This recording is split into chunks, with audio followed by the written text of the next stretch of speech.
Tokko kama dalagata maaliif aan hunda jechuun ta'u kama teetee dalagataa jirtu kana meeqatu dhugongorsee bakka dalagaa isaa sanii baasee bakka gaarii sina qayyade ka kuffisu meeqatu jira kan maratti yoo fudhanne ta'e ya salaam warahmatullahi wabarakatuh shamaar kafuni kan alhamdulillah anna gooti baga jiraatan hundi keessan hordoftoota fi kabajamtoota ko baga jiraatan ifama sinara badee ture garma hindee jedhee yaali gochuutti jira inshallah aragaru waan gorsa yookiin immoo isinis waan itti gorsuu dandeessanii jiraatan yookiin immoo yaada keessan yoo kana kennuu barbaadan ta'e yaada keessan naaf kennaadha jechuudha maaliif jennaan namu yaadarraa yaani burqa'uu danda'a waan ta'eef hundi galata yaada keessan naaf barreessuu mirga qabdanii laayik illee godhaadha video kiyyaa akkuma argitan jechuudha yaadolee garagaraa nuti keessaa yaani ani qabadde keessaa yaada muraasa yaada baay'ee osoo hin taane maalifi jireenya ilma namaa kana keessatti waa baay'eetu jira waan ta'eef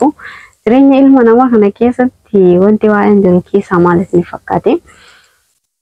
namoota tokkotu isin galee karaa kam akka deemu kan wallaalu jira karaa kamirraa akka deemu karaa kamitti akka deemu yoo ajaja sammuu isaa ta'e malee ajaja namni biraa immoo baay'ee rakkisa jechuudha fakkeenyaaf namoonni tokko ajajuu ilma namaa kan akka deemu jira jechuudha yoo ajaja ilma namaa osoo hin taane ajaja mataa kan keetii ajaja dhuunfaa kan keetii qabattee deemuu fi karaa kan kee daandii irra qabattee deemsan waan itti dalagataa jirtuuf waan irra ga'uuf deemaa jirtu san dirqama of amansiisuun jechuudha maaliif jennaan inni yaada mataa kan keetii burqisiiftee yoo kamiyyuu yaada mataa kan keetii burqisiiftee daandii irra deemaa jirtu san toltuu fi badduu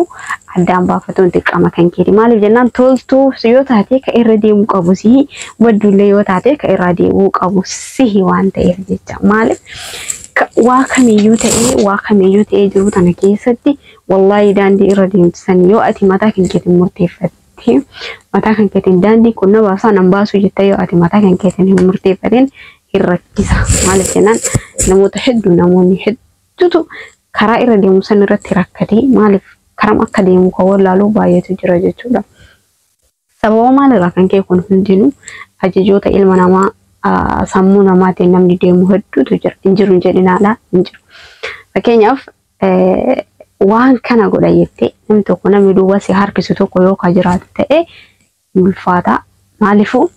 wanta gochuu qabdu san itti yaaddee mataa kan keetiin itti burqisiiftee godhachuu qabda maleedha dirqama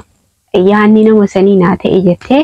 karoora kan keessan irra deemuun hin ulfaata waan ta'eef jecha kanaaf immoo wanti barbaachisaan immoo irraa maaliif isin galee gorsa nama kamiitu dhaga'uun aadii rakkoo miti maaliif ati gorsa addunyaa kanarraa dhageettu hunda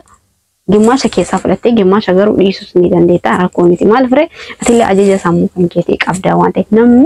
namni jireenya addunyaa kanarra jiru kun hundi isaatu waan sammuu isaa burqisiisu kan sirbus akkuma sirbutti kan baratus akkuma baratutti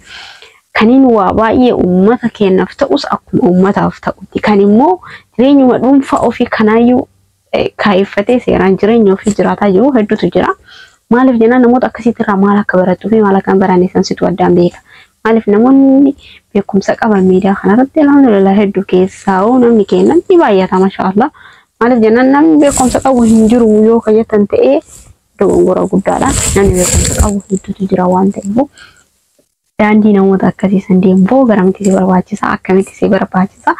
daandii namoota keessaa namoota dalagaaf tattaafatan namoonni jireenya isaanii maaliif jireenya irra jiraachuudhaaf malee namoota deema jireenya addunyaa kana keessa hin ta'etu laakiin immoo hanga irra jirtu waan si baasu waan si baasne san keessaa filattee karaa jireenya kan keetii garuu itti fufuu barbaachisaadha namoota tokko waan tokko har'a yoo ka kufu ta'ii yaani kufee jedhee jireenya isaa keessatti sammuu fudhatannoo akkasiiti ati waan har'a gotti kufte san ofii fuulduratti dhiiste maaliif jennaaniin waan kalee dabarsite yoo ka yaadatte ta'e ni ulfaata garuu waan kalee yaadatte san osoo hin taane waan har'a irra jirtu kana akkamitti oofadha jedhii itti fufii malee waan kaleessa dabarsee akkas ta'ee akkana ta'ee baay'inuma faayidaan qabu suni kaastus kaasoo waatus wanti kalee darbee barnoota siitee qofa yoo ta'e malee faayidaa takka illee siif hin qabu. Garuu jireenya kee keessatti ati dirqama daandii irra deemsan situ filata malee namni biraa akkasii filanne sun beekamtiidha. Garuu immoo daandii irra deemtu kanarratti waan akkamii dalaguuf deema, waan akkamii hojjetachuuf deema. Adeelam waan biraa miti. Jireenyumaan dhuunfaa mataa ofiitu waan guddaadha abbaa beekuu irratti. Maaliif ati jireenyumaaf jiraatami waan biraa wanta biraa waan jiraatu jira addunyaa kanarra sirriidha. Laakiin immoo jireenya kana keessatti akkamitti akka dabarsuu qabdu siif si qofatu beeka. Abadan siif murteessan illee faayidaa siif qabani. Garuu immoo murteeffattee akkamitti akka ofuu qabduu fi akkamitti akka jireenya kan kee dabarsuu qabdu si qofatu beeka waan ta'eef murteeffadhu waan dalagisan irratti seeqachaa irratti kulfaa itti bashannanaa jireenyota itti bashannanan malee jireenyota itti gaddanii miti itti bashannanaa itti akka barbaadetti itti jiraachaa garuu jireenya kan keessan keessa dabaruu hin dandeetta hin dandeetta. Nuti amma keessaa namoonni biyya yaanee biyya namaa keessa deddeemnee ayyaanumaa dalaguu danda'u ayyaan akkana ta'e noo akkasii miti. Garuu yoo ati itti kaate yoo ati waan san hin dalagadhe jettee itti of kaaftu ta'e hin dalayda duntaani hin dalayda sirriitti jireenya kan kee itti ofatte dalagachuu ni dandeessa ni dandeessa. Maaliif kuni kan abjuu mataa kan keetiiti waan ta'eef jechuudha. Kana hoo kanarratti hoo akkami waan sanirraa akkam gochuu qabna isa jedhuuf namni keenya garuu kanarratti hojjetu maaliif nu hin barbaachifne. Irra baay'inaan beekanii yeroo baay'ee namni keenya duubatti wanti isaan hambisu maali jecha namaa ilaalcha namaa yaa bo'ati maal biyyaa hojjetee dandeetta namaa jiru meeqatu jira jechuudha. Yaa bo'ati maal gootee dandeetta kasiin jedhu hedduutu jira jechuudha. Akkasii miti ati jireenya mataa kan kee kan itti yaaddu san qofa qabattee gaafa jireenya mataa kan keetii gaafa jedhu kan garuu waa tokko osoo hin taane waa baay'ee tattaafachuu ni dandeessa. Maaliif abjuu kan kee baay'atu jechuudha. Abjuu jechuun waa baay'ee of keessatti waan qabatee deemu jechuudha. Kasanirraaf immoo ilaalcha namaa dhiiftee ilaalcha kan keetii yoo deemte yaa salaam intarkaanfatta jiru addunyaa kana guututu hanga lubbuun tantee jirtu seeqachaa ni tattaafattaa jechuudha. Garuu immoo yoo ati karaftu ta'e yoo ati waan mata kittii sanarra karaftu ko ta'u ta'e keessallee dabaluun sitti ulfaata waan ta'eef garuu immoo kaayoo keenya haa qabannu kaayoo keenya irratti haa hundoofnu. Kaayoo jechuun waan qalaalii miti waan dalaguuf kaate kan fakkeenya ama bar namoonni tokko jechuudha. Ijaarsa manaa keessa yoo ijoolleen dhiiraa keenya ijaarsa manaa keessa yoo jedhe ka tuffatu jira noo mu'aa kan keeti beekumsa kan keeti.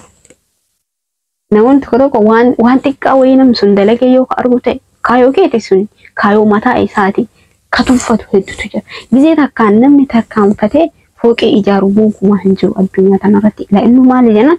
abjuu mataa isaa qabatee waa xiqqeeshorraa namni yoo ol ka'e ol tarkaanfataa dhufee akkasitti waan guddarratti oola. Fakkeenyaaf nama biyyaa bahe yoo ka fudhatan ta'e namoota hedduutu jira namoota jireenya isaa fooyyeffatanii alhamdulillah jedhee namni sirnaan jiraataa jiru hedduutu jira. Namni beekumsallee irraa fudhachuu dandeenyu barnootallee irraa fudhachuu dandeenyu irrallee ilaallee abjuun keenya akka itti fuulduraan itti fufu godhuu dandeenyu namoota hedduutu jira waan ta'eef sanirraa hoo tarkaanfachuun tattaafachuun abjuu kan kee bayachuun dirqama kan keeti jechuudha. Kanaafuu hundi keessan abjuu keessan karaa irra deemtan daandii keessan siif qofatu beeka. Namni si murteessu fakkeenya namni yoo gaafa biyyaa baatute waggaa 18 ol malee gadi miti waan ta'eef jecha murteeffachuun akka mataa kan keeti si qofa waan deemtu waan hojjetu deemtu kan gamaa sitti wacusun hundi waan si tarkaanfachiisu si fakkaate sun dogongora. Namni si dogongorsuuf daandii irra deemtu san hedduutu jira. Namni nama dogongorsiisu baay'eetu jira. Fakkeenya yoo ka fudhatan ta'e shamarruma keenya kanuma biyyaa baanee jiru kana keessatti kama namni tokko kama dalagataa maaliif aan hunda jechuun ta'u kama teetee dalagataa jirtu kana meeqatu dogongorsee bakka dalagaa isaa sanii baasee bakka gaarii si naqa jedhee ka kuffisu meeqatu jira. Kanumarratti yoo ka fudhannu ta'e yaa salaam maaliif jennaan murteen mataa kan keetii baay'ee barbaachisaadha waan ta'eef kanaafuu viidiyoo sanarratti dheeressuuf fedhiin qabu dhiifama naa godhaadha. Yaada kiyyarratti yoo yaada qabaatan ta'e naaf barreessaa anillee inshallah viidiyoo biraatillee isinitti deebi'a. Rabbi kulli jabaate maranuuf haa laaffisu jabaadha waan irra jirtanii tattaafadha كايو كيسان أبجو كيسان كإيرا ديما جرتان سن اتفاق سنين جدا إن شاء الله جبادة هنگا فيديو براتي والتدابينو والسلام عليكم.